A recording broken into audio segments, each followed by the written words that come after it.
Welcome back दोस्तों। आज हम लोग देखेंगे वॉर 2 की डे 3 कलेक्शन के बारे में। ठीक है, तो सबसे पहले हम लोग चालू करते हैं टिकट सोल्ड आउट से। ठीक है, डे 3 में अभी तक मेरे पास जितनी भी जानकारी है उससे पता चला है मेरे को 2.86 लाख टिकट सोल्ड आउट हुए डे 3 के।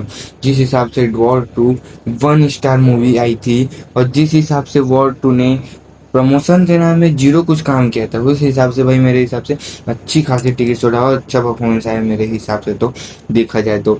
और बाकी हम लोग सीधी वर्ल्ड वाइड बात करते हैं, क्योंकि मेरे को ना बहुत एक्साइटमेंट हो रही है कि आप लोगों को कैसे बताऊं मैं। ठीक है, सबसे पहले हम लोग हिंदी की ऑक्यूपेंसी देखेंगे। मॉर्निंग में थी 16%, आफ्टरनून में 35%, इवनिंग में 38%, नाइट में 36%। ओवरऑल देखा जाए तो 31% बनी, जो देखे तो वॉर 2 की बहुत बहुत अच्छी नहीं बोलूंगा, एवरेज से तो अच्छी है। क्योंकि वॉर 2 मेरे हिसाब से जितनी डे 1 में नहीं चली उतनी डे 2 में चली, और डे 3 में चल रही है पर उतनी नहीं चल रही है, पर बोलूंगा मैं अच्छी परफॉर्मेंस है जिस हिसाब से। पर अगर ये वॉर 2 प्रमोशन भी थोड़ा बहुत करती तो अच्छा खासा कलेक्शन कर पा सकते। तमिल में देखते हैं हम लोग ऑक्यूपेंसी।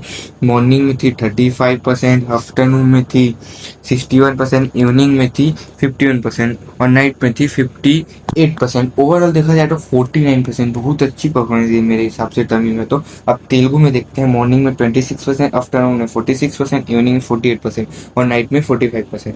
कुल मिलाकर वही 42%। तेलुगु में भी देखा जाए तो अच्छा खासा परफॉर्मेंस आया है जिस हिसाब से जिन्होंने एनटीआर इस मूवी में।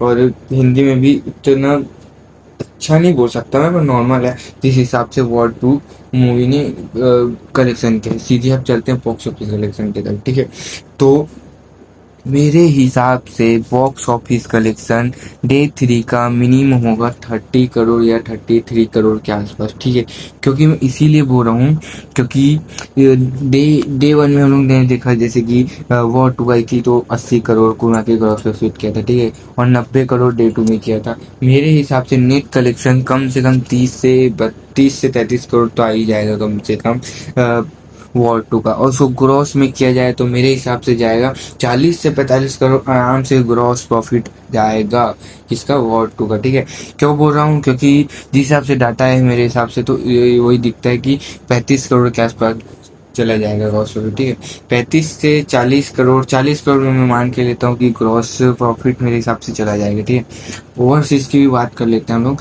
मेरे हिसाब से जिस हिसाब से जानकारी है और जिस हिसाब से डाटा है उस हिसाब से देखा जाए तो 10 करोड़ या 10 करोड़ के आसपास आ सकता है ओवरसीज से। क्यों इसीलिए आ सकता है क्योंकि जिस हिसाब से डे 2 में कलेक्शन क्या है इस हिसाब से मैं बोल सकता हूँ कि 10 करोड़ इधर से आ सकता है। ठीक है, जिस हिसाब से वॉर 2 डे 3 में 35 करोड़ इंडिया से आ रहा है और ओवरसीज से 10 करोड़, तो तीनों दोनों को मिला दिया जाए तो मेरे हिसाब से 40 से 45, मेरे हिसाब से 45 करोड़ आराम से आ जाएगा ओवरसीज और इसको मिला के।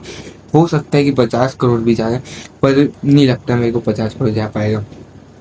तो डे 1 में आया अपने पास वॉर 2 में 80 करोड़, डे 2 में आया 90 करोड़, डे 3 में आया 45 से 50 करोड़। चलो हम इसको 45 करोड़ ही मान लेते हैं। तो उस हिसाब से मेरे हिसाब से कुल मिला के अगर हम लोग कम से कम भी मिनिमम बोलेंगे ना तो डे 3 तक वॉर 2 मेरे हिसाब से 200 करोड़ का मार्जिन आराम से पार कर रही है। क्यों बोल रहा हूँ मैं, इसीलिए बोल रहा हूँ क्योंकि जिस हिसाब से सेकंड रिकॉर्ड आया है इस हिसाब से बोल रहा हूँ। ठीक है, तो 210 करोड़ के आसपास तो मिनिमम मेरे हिसाब से वॉर 2 ला ही लेगी मेरे हिसाब से। ठीक है, कैसा लगा वीडियो आप जरूर बताना। थैंक यू फॉर वॉचिंग, मिलते हैं आप लोग को अगले वीडियो में।